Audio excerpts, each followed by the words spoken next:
مجھے کوئی پرواہ نہیں ہے۔ روایت کے اندر آتا ہے کہ حضرت حذیفہ کو کھولتے تیل میں ڈال دیا گیا، کھولتے تیل میں ڈال دیا گیا۔ پورا مجمع یہ منظر دیکھنے کو بے قرار ہے، سارے لوگ اس مجمع کو دیکھ رہے ہیں، اور دشمن یہ سوچ رہا ہے، بادشاہ یہ سمجھ رہا تھا کہ حذیفہ تو تیل میں پک گیا ہوگا۔ آگ جل رہی تھی، تیل کھول رہا تھا، بادشاہ نے یہ سوچا کہ حذیفہ تو تیل کے اندر پک گیا ہوگا، لیکن تھوڑی دیر کے بعد حضرت حذیفہ اسی تیل سے کلمہ لا الہ الا اللہ اور قرآن کی آیت پڑھتے ہوئے اس تیل سے باہر نکل آئے۔ جب اس منظر کو لوگوں نے دیکھا، جتنے لوگ وہاں پر تھے سارے لوگوں نے پڑھ دیا کلمہ لا الہ الا اللہ محمد رسول اللہ۔ تو یہ کب ہوتا ہے؟ جب ماں باپ اپنے بچوں کی ایمان پر محنت کرتے ہیں، جب ماں باپ اپنے بچوں کو بنانے کی فکر کرتے ہیں، تو ہم اپنے بچوں کی اصلاح و تربیت کا خاص خیال رکھیں، اپنے بچوں کی اصلاح و تربیت کا خاص خیال رکھیں۔ تو تیسری ذمہ داری یہ بنتی ہے ماں باپ کے اوپر کہ جب گھر میں بچہ پیدا ہو جائے اس کی اصلاح و تربیت کا خاص خیال رکھا جائے، اور جب وہی بچہ جوان ہو جائے، جب وہی بچہ جوان ہو جائے تو ماں باپ پر یہ ذمہ داری بنتی ہے کہ اسے اگر بیٹا ہے تو دیندار بہو تلاش کر کے نکاح کر دیا جائے، اور اگر بیٹی ہے دیندار داماد تلاش کر کے بیٹی کا نکاح کر دیا جائے۔ دینداری کو معیار بنایا ہے شریعت نے۔ آقا نے ارشاد فرمایا، تنکح المرأة لأربع، لمالها ولحسبها ولجمالها ولدینها فاظفر بذات الدین، کہ نکاح کیا جاتا ہے دین کو دیکھ کر کے، نکاح کیا جاتا ہے جمال کو دیکھ کر کے، نکاح کیا جاتا ہے خوبصورتی کو دیکھ کر کے، حسب نسب کو دیکھ کر کے، خاندان کو دیکھ کر کے، مالداری کو دیکھ کر کے۔ لیکن اگر تم کامیابی چاہتے ہو تو دین کو دیکھ کر کے نکاح کرو، دین کو دیکھ کر کے۔ جس طریقے سے حضرت سیدنا عمر فاروق رضی اللہ تعالیٰ عنہ نے دینداری کو دیکھ کر کے نکاح کیا تھا اپنے بیٹے حضرت عاصم کا۔ کیسے؟ رات کو وہ گشت کیا کرتے تھے، رات کو گشت کر رہے تھے، اندر سے آواز آتی ہے کہ بیٹی اٹھو ذرا دودھ میں پانی ملا لو۔ عمر فاروق رضی اللہ تعالیٰ عنہ کا زمانہ ہے، ایک گھر کے اندر سے آواز آتی ہے کہ بیٹی اٹھو ذرا دودھ میں پانی ملا دو۔ بیٹی نے کیا کہا کہ امی جان آپ کو پتا ہے کہ وقت کے خلیفہ عمر فاروق رضی اللہ تعالی عنہ کا حکم ہے کہ دودھ میں پانی ملا کر کے نہ بیچا جائے۔ ایک وہ زمانہ تھا کہ لوگ دودھ میں پانی ملا کر کے بیچنے سے ڈرتے تھے، آج وہ زمانہ آ گیا کہ دودھ میں پانی نہیں ملایا جا رہا ہے بلکہ پانی میں دودھ ملایا جا رہا ہے، بلکہ پانی میں دودھ ملایا جا رہا ہے۔ تو وقت کے خلیفہ رات کو گشت کر رہے ہیں، اسی درمیان آواز آتی ہے کہ بیٹی اٹھو ذرا دودھ میں پانی ملا دو۔ بیٹی نے کہا کہ امی جان کچھ خبر ہے یا نہیں؟ وقت کے خلیفہ عمر فاروق کا حکم ہے کہ دودھ میں پانی ملا کر کے نہ بیچا جائے۔ ماں نے کہا کہ بیٹی اس وقت عمر کہاں دیکھ رہے ہوں گے، اس وقت عمر تو اپنے گھر میں آرام کر رہے ہوں گے۔ بیٹی نے کہا کہ امی جان عمر نہیں دیکھ رہا تو کیا ہوا، عمر کا خدا تو دیکھ رہا ہے۔ امی جان عمر نہیں دیکھ رہا تو کیا ہوا، عمر کا خدا تو دیکھ رہا ہے۔ صبح ہو گئی، حضرت عمر فاروق رضی اللہ تعالیٰ عنہ دونوں ماں بیٹی کو اپنے دربار میں بلایا، اور بلانے کے بعد رات والی بات یاد دلائی۔ جب رات والی بات یاد دلائی تو ماں کے پیروں تلے زمین کھسک گئی۔ کہا گھبرانے کی کوئی بات نہیں ہے، آپ ایسا کیجئے آپ اپنی بیٹی کو میرے بیٹے کے نکاح میں دے دیجئے، آپ اپنی بیٹی کو میرے بیٹے کے نکاح میں دے دیجئے۔ اتنی دیندار، اللہ سے ڈرنے والی، جس وقت ساری دنیا نیند کے آغوش میں ہے اس وقت آپ کی بیٹی اپنے دل کے اندر اتنا اللہ کا ڈر رکھتی ہو تو میں کیوں نہ ایسی لڑکی کو اپنے گھر کی بہو بنا لوں۔ اپنے گھر کی بہو بنا لیا ہے۔ آپ کو پتا ہونا چاہیے یہ بہو کون ہے، پتا ہے؟ وقت کے خلیفہ حضرت عمر بن عبدالعزیز رحمت اللہ علیہ کی یہ نانی بنتی ہے۔ ان کی نانی بنتی ہے۔ جب ماں دیندار ہوتی ہے ان کے نسل سے وقت کے خلیفہ عمر بن عبدالعزیز پیدا ہوتے ہیں۔ اس لیے ہم پر یہ ذمہ داری بنتی ہے کہ دینداری کو سامنے رکھ کر کے ہم اپنے گھر کی بہو تلاش کریں اور اپنے گھر کا داماد تلاش کریں۔ داماد کیسا تلاش کریں؟ آقا نے تو فرما دیا کہ جب گھر کے اندر اپنی بہو لانے کی تیاری کرو تو دیندار بہو، لیکن جب داماد تلاش کرو تو کیسا داماد؟ آقا نے فرمایا 2 آپشن آقا نے رکھا۔ نمبر 1 تاجر داماد، تجارت کرنے والا بزنس مین داماد تلاش کرو، اور نمبر 2 علم والا داماد تلاش کرو۔ آقا نے تلاش کیا داماد رسول حضرت عثمان غنی رضی اللہ تعالیٰ عنہ۔ یہ بہت بڑے تاجر تھے، اتنے بڑے تاجر حضرت عثمان غنی رضی اللہ تعالیٰ عنہ کہ اس زمانے میں ان کا کرنٹ اکاؤنٹ چلتا تھا۔ اور آپ کو میں بتا دینا چاہتا ہوں آج بھی مدینہ کے بینک میں کرنٹ اکاؤنٹ ان کے نام سے چل رہا ہے۔ وہ کیسے؟ ان کا ایک باغ تھا، اس باغ کو انہوں نے اللہ کے راہ میں وقف کر دیا۔ اب اس باغ میں جتنی کھجوریں پیدا ہوتی ہیں وہ ساری کھجوریں جمع ہو کر کے اس کو بیچا جاتا ہے، اور پھر جتنا پیسہ آتا ہے وہ جمع ہوتا ہے، اور وہی پیسہ ان کے اکاؤنٹ میں جمع ہو کر کے غریبوں میں تقسیم کیا جاتا ہے، جو آج بھی ان کے نام سے مدینہ کے بینک میں ان کا کرنٹ اکاؤنٹ چل رہا ہے۔ اتنے بڑے مالدار حضرت عثمان غنی، کیا وہ نوکری کرنے والے تھے؟ نہیں، بلکہ وہ تجارت پیشہ تھے، وہ بزنس مین تھے۔ اور آقا نے فرمایا کہ اگر داماد تلاش کرو تو علم والا داماد تلاش کرو۔ کیسا؟ حضرت علی مرتضی رضی اللہ تعالی عنہ کو آپ نے تلاش کیا جو علم والے تھے۔ آقا دو عالم علیہ السلام نے فرمایا کہ انا مدینۃ العلم وعلی بابها، میں علم کا شہر ہوں اور علی اس کے دروازہ ہے۔ میں علم کا شہر ہوں، علی اس کے دروازہ ہے۔ تو ہم پر یہ ذمہ داری بنتی ہے کہ جب ہمارا بیٹا جوان ہو جائے تو ہم اپنے بیٹے کے لیے اچھی بہو تلاش کریں، بیٹی جوان ہو جائے اپنی بیٹی کے لیے گھر کے لیے اچھا داماد تلاش کریں۔ میں نوجوانوں کو یہ پیغام دینا چاہتا ہوں کہ آپ جوان تو ہو گئے، پیدائش سے لے کر کے جوانی تک آپ نے جوانی کی دہلیز پر قدم رکھ دیا، اب آپ پر کیا ذمہ داری بنتی ہے؟ یہ تو ماں باپ کے پر ذمہ داریاں بنتی تھی کہ جب بچہ پیدا ہو جائے تو اس کا اچھا سے اچھا نام رکھا جائے، اس کا عقیقہ کیا جائے، اس کی تعلیم و تربیت کا خاص خیال کیا جائے، اور جب جوان ہو جائے تو اس کا نکاح کر دیا جائے۔ میرے نوجوانوں، آپ پر بھی یہ ذمہ داری بنتی ہے کہ آپ اپنے ماں باپ کی خدمت کریں، اپنے ماں باپ کا احترام کریں، ان کے تقاضے کا خیال رکھیں، ان کی ضروریات کا خیال رکھیں۔ موقع آ جائے تو اپنے ماں باپ کے پاؤں کو دبائیں۔ حضرت امام احمد بن حنبل رحمت اللہ علیہ اپنے وقت کے بڑے امام، اتنے بڑے امام کہ جب ان کا انتقال کا وقت آیا وہ فرمانے لگے کہ میں نہیں بتاؤں گا کہ میں حق پر ہوں یا باطل پر، بلکہ میرا جنازہ بتائے گا میں حق پر ہوں یا باطل پر۔ باطل سے جنگ ہوتی ہے، وہ فرماتے ہیں کہ میں نہیں بتاؤں گا کہ میں حق پر ہوں یا باطل پر، بلکہ میرا جنازہ بتائے گا میں حق پر ہوں یا باطل پر۔ جب ان کا انتقال ہوا ان کے جنازے کے اندر 20 لاکھ کا مجمع تھا، ان کے جنازے کے اندر 20 لاکھ کا مجمع تھا، اور ان کے جنازے کو دیکھ کر کے 25,000 کافروں نے ایمان قبول کر لیا۔ ان کے جنازے کو دیکھ کر کے 25,000 کافروں نے ایمان قبول کر لیا۔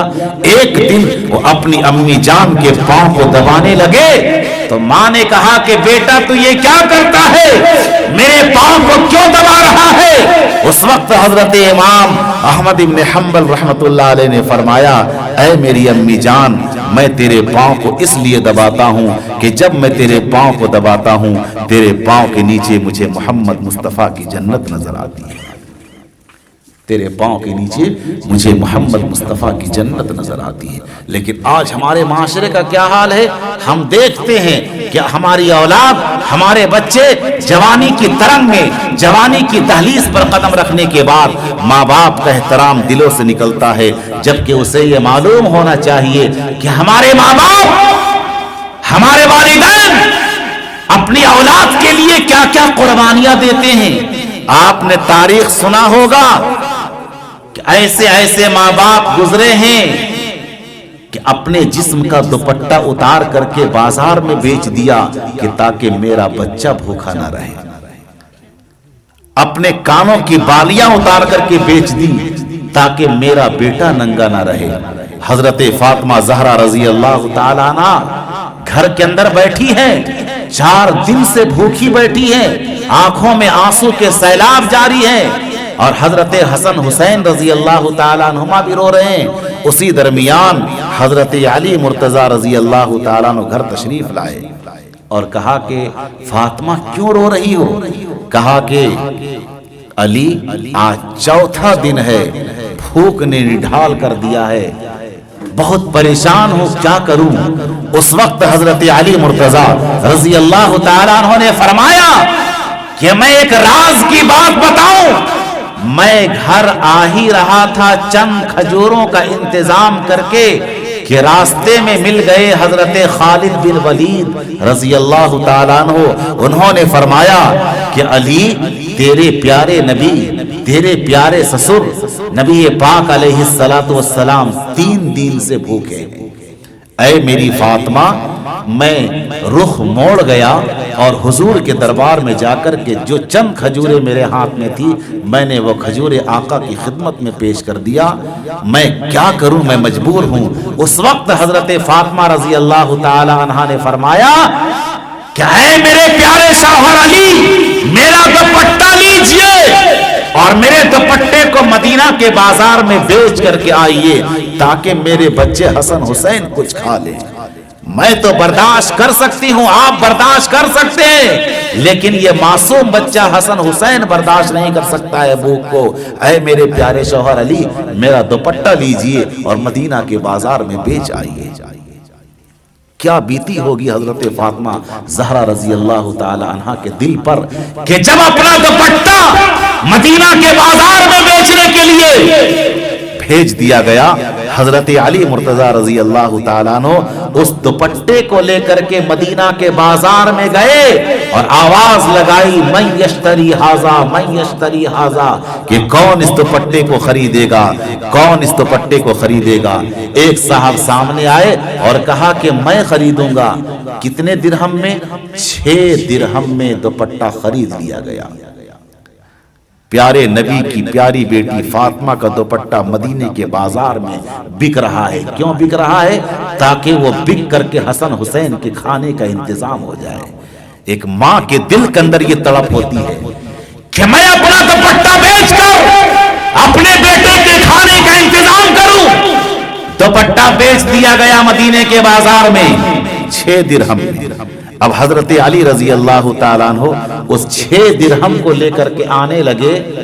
آتے آتے راستے میں ایک فقیر ملا اور کہا کہ علی میں 3 دن سے بھوکا ہوں، علی میں 3 دن سے بھوکا ہوں، اگر تو مجھے کچھ دے دے تو بڑی مہربانی ہوگی۔ حضرت علی مرتضی رضی اللہ تعالی عنہ نے فرمایا، اے سائل فقیر، تو 3 دن سے بھوکا ہے، میرے گھر کے بچے میری بیوی 4 دن سے بھوکے ہیں، لیکن تو نے دستے سوال دراز کر دیا ہے، میں تجھے خالی ہاتھ نہیں لوٹاؤں گا۔ اس 6 درہم کو حضرت علی مرتضی رضی اللہ تعالیٰ عنہ نے اس سائل کے حوالے کر دیا، اس سائل کے حوالے کر دیا۔ اب ایک درخت کے نیچے حضرت علی رضی اللہ تعالیٰ عنہ بیٹھ کر کے سوچنے لگے کہ میں گھر جا کر کے فاطمہ کو کیا جواب دوں گا، میں گھر جا کر کے فاطمہ کو کیا جواب دوں گا۔ اتنے میں حضرت علی مرتضی رضی اللہ تعالیٰ عنہ نے دیکھا کہ دور سے خوبصورت چمکتا ہوا نورانی چہرے والا انسان آ رہا ہے اور اس کے ساتھ ایک اونٹ بھی ہے، اس کے ساتھ ایک خوبصورت اونٹ بھی ہے۔ جب سامنے آیا تو اس خوبصورت انسان نے حضرت علی رضی اللہ تعالیٰ عنہ سے فرمایا کہ کیا اس اونٹ کو لوگے، اس اونٹ کو خریدو گے؟ حضرت علی رضی اللہ تعالیٰ عنہ نے فرمایا کہ میرے پاس تو پیسے نہیں کہ میں اسے خریدوں۔ کہا کہ ایسا کرو تم اس اونٹ کو لے لو، بعد میں مجھے پیسے دے دینا۔ لے لیا۔ اب اس اونٹ کو حضرت علی رضی اللہ تعالیٰ عنہ لے کر کے آگے بڑھتے ہیں کہ اچانک ایک اور اجنبی چہرہ خوبصورت انسان نظر آیا۔ کہا کہ کیا اس اونٹ کو بیچو گے؟ حضرت علی رضی اللہ تعالیٰ عنہ سوچنے لگے کہ ابھی تو میں نے اس کی قیمت ادا نہیں کی اور دوسرا خریدار سامنے آ گیا۔ کہا کہ ہاں بیچوں گا، اس کی کیا قیمت دو گے؟ کہا کہ میں تجھے اس کی قیمت 160 درہم دوں گا۔ اب حضرت علی رضی اللہ تعالیٰ عنہ سوچنے لگے کہ 100 درہم تو جن سے میں نے لیا ہے انہیں تو دے دوں گا اور 60 درہم میرے بچوں کا کام آ جائے گا۔ بیچ دیا گیا، انہیں دے دیا گیا۔ اب خوشی خوشی اپنے گھر آئے اور کہا کہ میری بیوی فاطمہ تجھے پتا ہونا چاہیے، تیرا دوپٹہ مدینے کے بازار میں بک گیا جس کی قیمت 6 درہم تھی، لیکن پورا واقعہ بیان کیا۔ اب دونوں میاں بیوی خوشی خوشی گھر میں بیٹھ کر کے خوشی منا رہے تھے۔ اسی درمیان مشورہ ہوا کہ اس پیسے سے کچھ سامان لایا جائے، اس پیسے سے کچھ سامان لایا جائے تاکہ بچوں کی بھوک مٹائی جائے۔ اب مشورہ کر ہی رہے تھے، اتنے میں دروازے پر دستک ہوتی ہے۔ دروازے پہ دستک ہوتی ہے۔ کون؟ من دق الباب، کس نے دروازہ کھٹکھٹایا؟ باہر سے آواز آتی ہے انا محمد صلی اللہ علیہ وسلم۔ دروازہ کھولا گیا۔ کہا کیا بات ہے بیٹی فاطمہ، تیرے چہرے پہ بہت مسکراہٹ ہے؟ کیا بات ہے علی، تیرے چہرے پہ بہت مسکراہٹ ہے؟ اب حضرت علی مرتضی رضی اللہ تعالیٰ عنہ اپنا جو پورا واقعہ تھا وہ بتانا چاہ ہی رہے تھے۔ اس وقت آقا نے فرمایا کہ تو نہیں بتا، میں بتاؤں گا۔ تو اپنا پورا واقعہ مت بتا بلکہ میں بتاؤں گا۔ حضرت علی رضی اللہ تعالیٰ عنہ نے فرمایا کہ میرے پیارے آقا واقعہ میرے ساتھ گزرا ہے، میں بہتر بتاؤں گا۔ آقا نے فرمایا کہ میں کامل نبی ہوں، میں پوری بات بتانے کی صلاحیت رکھتا ہوں۔ دونوں سسر داماد میں بات ہوتی رہی، میں بتاؤں گا میں بتاؤں گا۔ اتنے میں آقا نے فرمایا کہ ذرا بتا تو تیرے پاس جو خوبصورت اجنبی انسان گھوڑا اونٹ لے کر کے آیا تھا وہ کون تھا؟ اب سہم گئے حضرت علی رضی اللہ تعالیٰ۔ کہا کہ پتا نہیں کون تھا۔ کہا کہ بیٹھ اور سن، میں تجھے بتاتا ہوں کہ آنے والا اجنبی انسان حضرت جبریل علیہ السلام تھے۔ سبحان اللہ۔ آنے والے کون؟ سیدنا حضرت جبریل علیہ السلام تھے، اور جو ان کے ساتھ اونٹ تھا وہ جنت کا اونٹ تھا۔ پھر آگے بتایا کہ تو نے اس کو کس کے پاس بیچا؟ اس اونٹ کو پتا ہے وہ کون تھا؟ کہا یا رسول اللہ نہیں معلوم کون تھا۔ آقا نے فرمایا کہ وہ حضرت میکائیل علیہ السلام تھے۔ سبحان اللہ، وہ حضرت میکائیل علیہ السلام تھے۔ اس کے بعد آقا نے فرمایا کہ جو اونٹ تو نے بیچا یا تو نے خریدا یہ وہ اونٹ ہے جس اونٹ پر سوار ہو کر کے میری بیٹی فاطمہ جنت میں جائے گی۔ یہ وہ اونٹ ہے جس اونٹ پر سوار ہو کر کے میری بیٹی فاطمہ جنت میں جائے گی۔ اس وقت پیارے نبی نے فرمایا کہ علی، اس وقت دنیا کا سب سے خوش نصیب انسان تو ہے۔ اس وقت دنیا کا سب سے خوش نصیب انسان تو ہے، اور وہ یہ ہے کہ 3 نعمتیں تجھے ایسی ملی ہے جو دنیا کے کسی انسان کو نہیں ملی ہے۔ وہ 3 نعمتیں کیا ہے؟ نمبر 1 کہ تیری بیوی جو ہے وہ جنت کی عورتوں کی سردار ہے۔ تیری بیوی ہے وہ جنت کی عورتوں کی سردار ہے۔ تیرا بیٹا حسن حسین جنت کے نوجوانوں کے سردار ہے، اور میں تیرا سسر سارے رسولوں کے سردار ہے، اور میں تیرا سسر سارے رسولوں کے سردار ہے۔ بزرگو دوستو، تو فاطمہ نے اپنے دوپٹے کو مدینے کے بازار میں کیوں بیچا؟ اس لیے کہ تاکہ میرا بیٹا جو بھوک سے تڑپ رہا ہے اس کی کچھ رقم آ جائے، میرے بیٹے کی بھوک پیاس مٹ جائے۔ کون فاطمہ؟ کون فاطمہ؟ جس فاطمہ کے متعلق آقا نے فرمایا فاطمہ تو بضعۃ منی، کہ فاطمہ میرا ٹکڑا ہے۔ آقا نے فرمایا کہ میت کے سامنے سارے لوگ کھڑے ہوتے ہیں اور میت کے لیے دعائیں مغفرت کرتے ہیں، نماز جنازہ پڑھتے ہیں، میت کی مغفرت کی دعائیں کرتے ہیں، لیکن میری بیٹی فاطمہ وہ ہے، ایک وہ ہوتا ہے کہ میت کے سامنے آ کر کے دعائیں کرتا ہے تاکہ میت کی مغفرت ہو جائے، لیکن میری بیٹی فاطمہ وہ فاطمہ ہے کہ جو ان کے جنازے میں شریک ہوگا ان کی مغفرت ہو جائے گی۔ وہ فاطمہ کہ جس فاطمہ نے اپنے پیارے شوہر علی مرتضی رضی اللہ تعالیٰ عنہ سے فرمایا تھا کہ اے میرے پیارے شوہر علی، اگر میرا انتقال دن میں ہو جائے تو میرے جنازے کو رات میں لے کے چلنا تاکہ میرے جنازے پر بھی کسی کی نظر نہ پڑنے پائے۔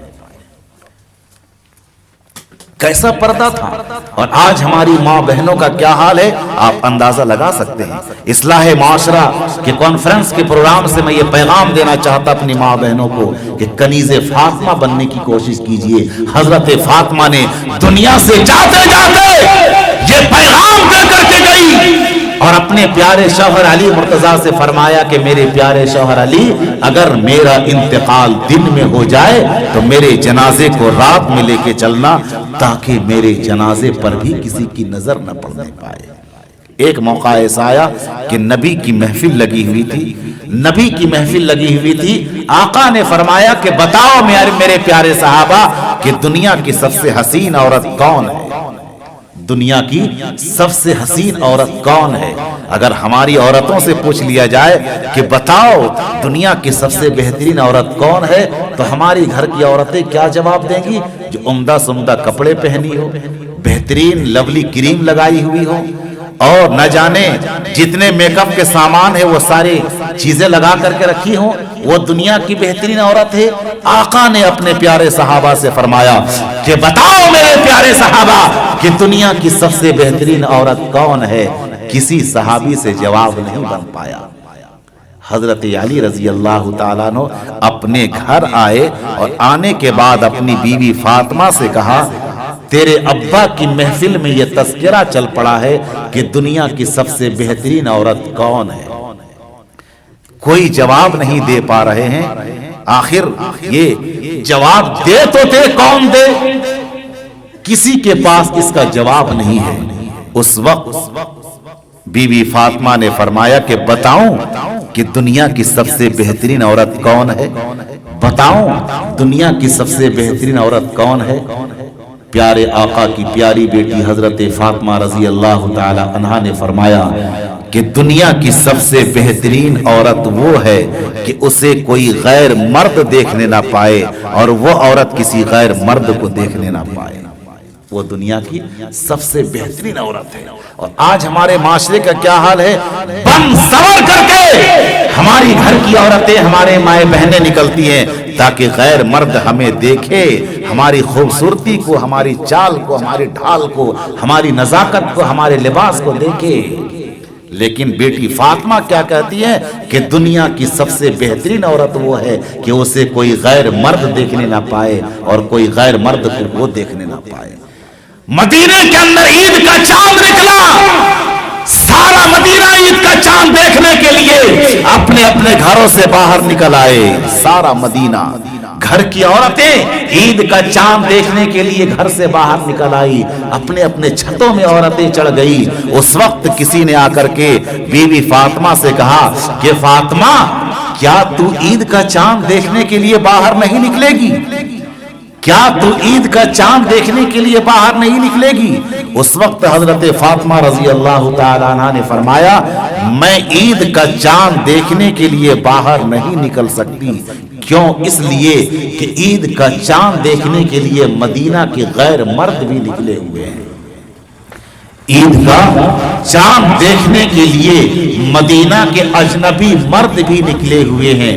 میں یہ نہیں چاہتی کہ مدینہ کے غیر مرد کی نگاہیں چاند پہ جائے اور فاطمہ کی نگاہ بھی اس چاند پہ جائے، ایک غیر مرد کی نگاہ اور فاطمہ کی نگاہ ساتھ ساتھ اس چاند پہ جائے، فاطمہ کو یہ بھی گوارا نہیں۔ اتنی حیا، اتنا پردہ تھا، ویسا پردہ ہماری ماں بہنوں کے اندر کہاں ہے بزرگوں دوستو؟ اس لیے ہم پر یہ ذمہ داری بنتی ہے کہ جب ہمارے گھر کے اندر اولاد آ جائے اس کی اصلاح و تربیت اپنے گھر سے، اپنی ذات سے، اپنی اپنی اولاد سے شروع کریں، انشاءاللہ خود بخود معاشرے کے اندر ایک انقلاب برپا ہو جائے گا۔ میں آخری پیغام یہ دینا چاہتا ہوں کہ جو ہمارے بھائی مسجدوں سے دور ہیں، نمازوں سے دور ہیں، وہ نمازوں کی پابندی کریں۔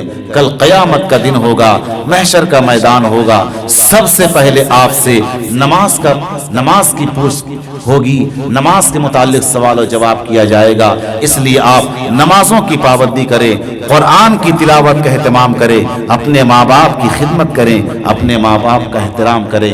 رب کائنات ہمیں اور آپ کو ان سب باتوں پر عمل کرنے کی توفیق عنایت فرمائے، اور اس پروگرام کے بانی مبانی نے جس مقصد کے تحت اس محفل کو سجایا ہے مولا، ان کے تمام مقاصد حسنہ کے اندر کامیابی عطا فرمائے۔ آمین و آخر دعوانا۔